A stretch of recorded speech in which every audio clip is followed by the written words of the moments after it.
ہی کے تعلق سے. اور اس حدیث پاک میں یہ آپ کو معلوم ہوگا کہ اللہ عز و جل کے پیارے محبوب صلی اللہ علیہ وآلہ وسلم کا مرتبہ، آپ کی شان، آپ کی قدر، آپ کی وجاہت اللہ رب العزت کی بارگاہ میں کتنی بلند و بالا ہے. حدیث پاک سماعت کریں. عن جابر بن عبد اللہ الانصاری قال قال رسول اللہ صلی اللہ تعالی علیہ وسلم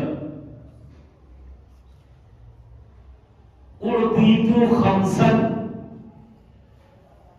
لم يعطهن احد قبلی كان كل نبي يبعث الى قومه خاصة وبعثت الى كل احمر واسود وأحلت لي الغنائم ولا تحل لأحد قبلي وجعلت لي الأرض طيبة طهورا ومسجدا.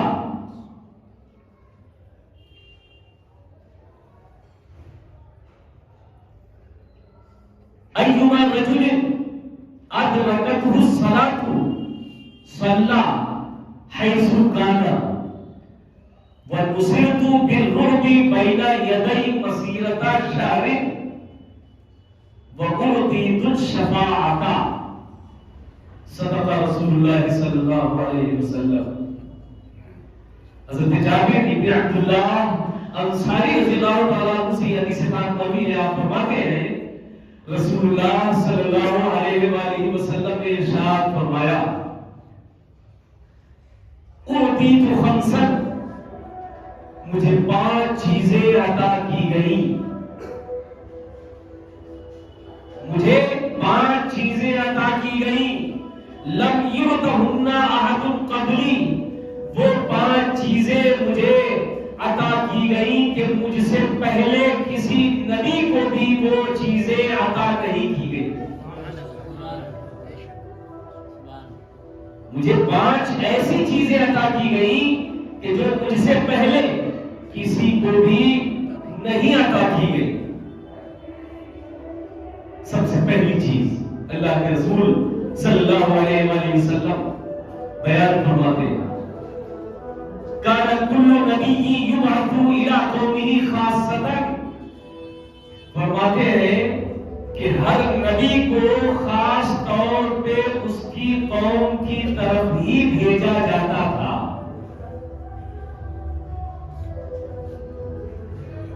ہر نبی کو اس کی قوم ہی کی طرف بھیجا جاتا تھا. وہ اپنی قوم کا ہی نبی ہوتا تھا، وہ اپنے قبیلے ہی کا نبی ہوتا تھا. یہ پہلے کے نبیوں کے بارے میں اللہ کے رسول صلی اللہ علیہ وسلم نے بیان فرمایا اور اپنے لیے فرماتے ہیں وَبُعِثْتُ إِلَىٰ كُلِّ أَحْمَرَ وَأَسْوَدَ.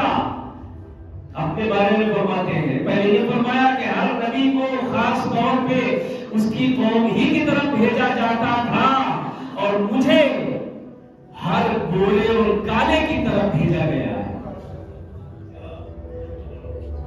مجھے ہر گورے اور کالے کی طرف بھیجا گیا.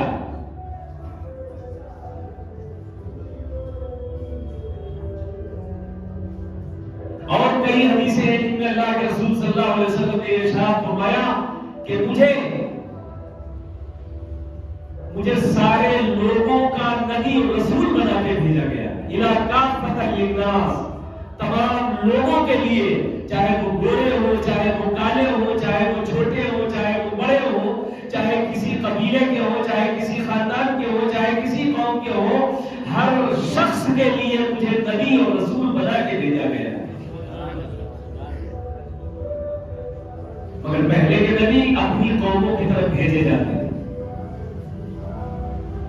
وہ ہر عالم کی رحمت ہے کسی عالم میں رہ جاتے، وہ ہر عالم کی رحمت ہے کسی عالم میں رہ جاتے. یہ ان کی مہربانی ہے کہ یہ عالم پسند آیا. سب کے لیے آپ کو اللہ نے نبی اور رسول بنا کے بھیجا. قیامت تک جتنے بھی پیدا ہوں گے، پیدا ہوتے رہیں گے، سب کے لیے آپ نبی ہیں، سب کے لیے آپ رسول ہیں، سب کے نبی سب کے رسول ہیں۔ اور اللہ نے تو فرما دیا وما ارسلناک الا رحمۃ للعالمین، عالمین کا لفظ ہے جو عالم کی جمع ہے، بہوچن ہے عالم کا، کہ ہم نے آپ کو تمام عالموں کے لیے رحمت بنا کے بھیجا، اور عالم ایک نہیں ہے، انگنت عالم ہے۔ تو جب تمام عالمین کے لیے آپ رحمت ہیں تو تمام عالمین کے لیے آپ نبی بھی ہیں اور رسول بھی ہیں۔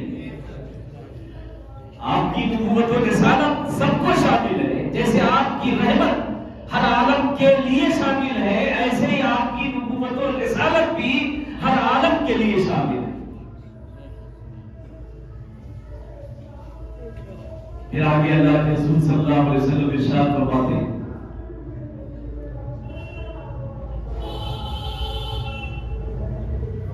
وَأُحِلَّتْ لِيَ الْغَنَائِمُ لَا تَحِلُّ لِأَحَدٍ قَبْلِي، فرماتے ہیں کہ اللہ تبارک و تعالیٰ نے میرے لیے مال غنیمت کو حلال فرما دیا، مجھ سے پہلے کسی کے لیے مال غنیمت حلال نہیں تھا۔ مال غنیمت اکثر لوگ نہیں جانتے ہیں۔ جب کفر و اسلام کی جنگ ہوتی، اس جنگ میں جو مسلمان سامان حاصل کرتے، جو سامان میں ملتا، وہ سامان مال غنیمت کہا جاتا۔ جن لوگوں سے بھی جنگ ہوتی اور جو مال ملتا وہ مال غنیمت کہا جاتا۔ تو اللہ کے رسول صلی اللہ علیہ وسلم فرماتے ہیں کہ مال غنیمت پہلے نبیوں کے لیے حلال نہیں تھا، اللہ تبارک و تعالیٰ نے میرے لیے حلال فرمایا۔ یہ آپ کی خصوصیت ہے،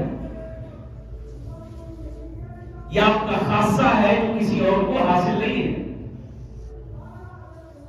جو 5 چیزیں اللہ کے رسول صلی اللہ علیہ وسلم نے اس حدیث پاک میں بیان فرمائی ہیں، وہ 5 ایسے خاصے ہیں، ایسے آپ کے اوصاف ہیں جو اور نبیوں میں نہیں ہے۔ پھر اللہ کے رسول صلی اللہ علیہ وسلم نے آگے ارشاد فرمایا وَجُعِلَتْ لِيَ الْأَرْضُ طَيِّبَةً طَهُورًا وَمَسْجِدًا، اللہ تبارک و تعالیٰ نے میرے لیے پوری روئے زمین کو طیب و طاہر اور سجدہ گاہ بنا دیا، پوری روئے زمین۔ اور آپ کو معلوم ہوگا پہلے کی امتوں کے لیے عام طور پر ہر جگہ عبادت کرنے کا حکم نہیں تھا کہ وہ جہاں چاہے نماز پڑھ لے، جہاں چاہے اللہ کی عبادت کر لے۔ ان کے لیے حکم تھا عبادت گھروں میں ہی عبادت کرنا۔ مگر اللہ تبارک و تعالیٰ نے اپنے محبوب کی امت کو اپنے محبوب کے صدقے میں یہ خصوصیت عطا فرمائی کہ اللہ عز و جل کے محبوب دارائے غیوب صلی اللہ علیہ وسلم فرماتے ہیں میرے لیے پوری روئے زمین کو طیب و طاہر اور مسجد بنا دیا گیا ہے۔ پھر آگے فرماتے ہیں ایما رجل ادرکتہ الصلاۃ صلی حیث کان، فرماتے ہیں میرے لیے پوری روئے زمین سجدہ گاہ بنا دی گئی، طیب و طاہر بنائی گئی، پاک بنائی گئی، مسجد بنا دی گئی۔ ایما رجل ادرکتہ الصلاۃ، پھر تم میں سے جس آدمی کو جس جگہ پر نماز کا وقت ہو جائے تو وہ جہاں بھی ہو وہ وہاں نماز ادا کر لے، جس زمین پر ہو جس جگہ پر ہو نماز کا وقت آ جائے وہ آدمی اسی جگہ سجدہ کر لے اور نماز پڑھ لے۔ یہ اور امتوں کو خصوصیت عطا نہیں کی گئی۔ چوتھی چیز اللہ کے رسول صلی اللہ علیہ وسلم بیان فرماتے ہیں وَنُصِرْتُ بِالْقُرْبِ بَيْنَ يَدَيْ مَسِيرَةَ شَهْرٍ، فرماتے ہیں 1 مہینے کی مسافت سے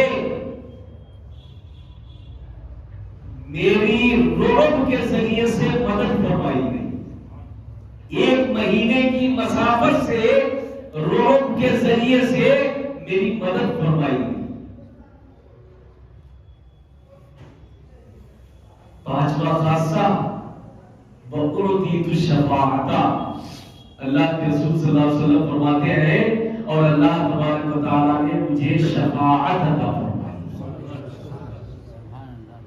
اللہ تبارک و تعالیٰ نے مجھے شفاعت عطا فرمائی، سفارش کرنے کا حق دیا، شفاعت عطا فرمائی. میدان محشر میں شفاعت کے جلوے جو دیکھیں گے گناہگار، پیغمبر اسلام صلی اللہ علیہ وسلم کا، وہ قیامت کے دن لوگ دیکھ کے ہکا بکا رہ جائیں گے. اللہ کے رسول نے فرمایا کہ اللہ تعالیٰ نے مجھے شفاعت بھی عطا فرمائی ہے، میں جس کی چاہوں گا شفاعت کروں گا، جسے چاہوں گا اسے جنت دوں گا اور جسے نہیں چاہوں گا اسے نہیں دوں گا.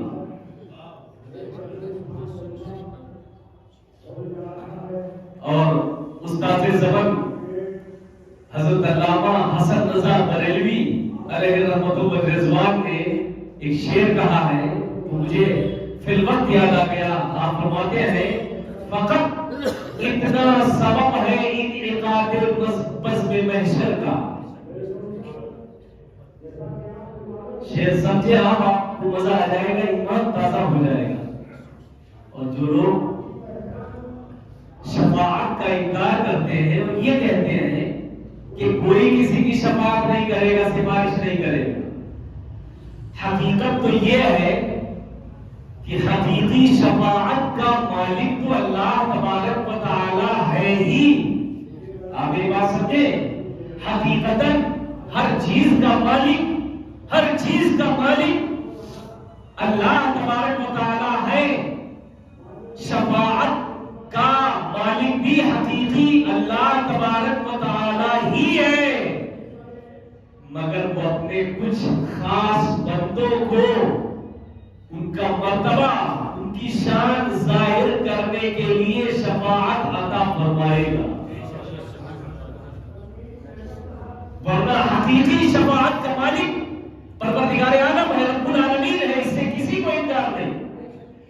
مگر میدان محشر میں اپنے کچھ خاص بندوں کی شان ظاہر فرمانے کے لیے، ان کے رتبے ظاہر کرنے کے لیے شفاعت کی باغ ڈور انہیں دے گا اور اجازت دے گا کہ تم جسے بتاؤ اسے جنت دے دوں اور جسے بتاؤ اسے جہنم دے دوں. یہ شان ظاہر کرنے کے لیے. اور سب سے بڑی شان، سب سے بڑی شفاعت میدان محشر میں جسے عطا ہوگی وہ اللہ کے محبوب دانائے غیوب صلی اللہ علیہ وسلم. لوگ شفاعت کا انکار کرتے ہیں، کہتے ہیں کہ کوئی نبی کسی کی بخشش کیا کروا سکتا ہے. نبی بخشش نہیں کروا سکتے ہیں، نبی شفاعت نہیں کر سکتے ہیں، شفاعت کا انہیں حق ہی نہیں. مگر تمام احادیث مبارکہ اس بات کا ثبوت ہے، ایک نہیں بہت سی حدیثیں اس بات کا ثبوت ہے کہ اللہ کے رسول صلی اللہ علیہ وسلم کو شفاعت عطا فرمائی ہے. اللہ تبارک و تعالیٰ نے اجازت دی ہے، محبوب میں تمہیں عام شفاعت کرنے کا عام اذن دیتا ہوں، تم جسے چاہو اس کی شفاعت کرو. اور غالباً حدیث شفاعت میں نے محفل میلاد مصطفیٰ میں ایک بات بیان بھی کی ہے. حدیث شفاعت جسے کہتے ہیں، میدان محشر کا منظر اس میں بیان کیا ہے. تو استاد زبان علامہ حسن رضا نے کہا ہے فقط اتنا سبب ہے انعقاد بزم محشر کا. انعقاد بزم محشر کا، انعقاد کا مطلب قیامت قائم ہونا، قیامت قائم ہونا. انعقاد بزم محشر کا معنی ہے قیامت قائم ہونا. اب شیخ صاحب فرماتے ہیں فقط اتنا سبب ہے انعقاد بزم محشر کا کہ ان کی شان محبوبی دکھائی جانے والی ہے، کہ ان کی شان محبوبی دکھائی جانے والی ہے. لوگ دیکھیں گے کہ لواء الحمد اللہ تبارک و تعالی اپنے محبوب کو عطا فرمائے گا. لوگ دیکھیں گے حوض کوثر اللہ تبارک و تعالیٰ اپنے محبوب کو عطا فرمائے. لوگ دیکھیں گے کہ میزان عمل کے پاس ہمارے آپ کے آقا کھڑے ہوں گے. لوگ دیکھیں گے کہ پلسرات کے پاس ہمارے آقا کھڑے ہوں گے. لوگ دیکھیں گے کہ جب پلسرات سے لوگ گزر رہے ہوں گے تو سب تو حیران و پریشان ہوں گے، مگر میرے آقا میرے نبی آمنہ کے لال اس وقت فرما رہے ہوں گے رب سلم امتی رب سلم امتی. اے اللہ، اے میرے رب، پلسرات سے میری امت کو سلامتی سے گزار دے. رب سلم امتی رب سلم امتی آپ کی زبان پہ ہوگا، اے میرے رب میری امت کو سلامتی سے گزار دے، میری امت کو سلامتی سے گزار دے. تو میدان محشر میں ایسی جگہ کون سی ہوگی جس جگہ پر میرے محبوب کا جلوہ نہ ہوگا؟ ہر جگہ میرے محبوب کا جلوہ ہوگا، اور اللہ تبارک و تعالیٰ اپنے محبوب کے جلوے کو قیامت کے دن ظاہر فرمائے گا.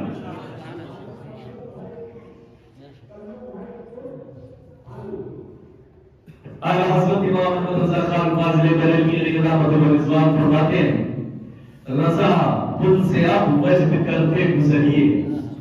یہی حدیث پاک جب آپ کی نظروں سے گزری ہے کہ جب لوگ پلسرات سے گزر رہے ہوں گے تو لوگ تو حیران و پریشان ہوں گے، قیامت کا منظر ہوگا، نفسی نفسی کا عالم ہوگا، لوگ حیران و پریشان ہوں گے، مگر میرے آقا رب سلم امتی کی صدا بلند فرما رہے ہوں گے اور فرما رہے ہوں گے میرے رب میری امت کو سلامتی سے گزار دے. جب اس حدیث پاک پر فاضل بریلوی کی نظر پڑی تو آپ نے فرمایا رضا پل سے اب وجد کرتے گزریے. وجد کرتے مراد پلسرات، قیامت کا منظر، پلسرات کا منظر فاضل بریلوی نے پیش کیا ہے. فرماتے رضا پل سے اب وجد کرتے گزریے کہ ہے رب سلم صدائے محمد صلی اللہ علیہ وسلم.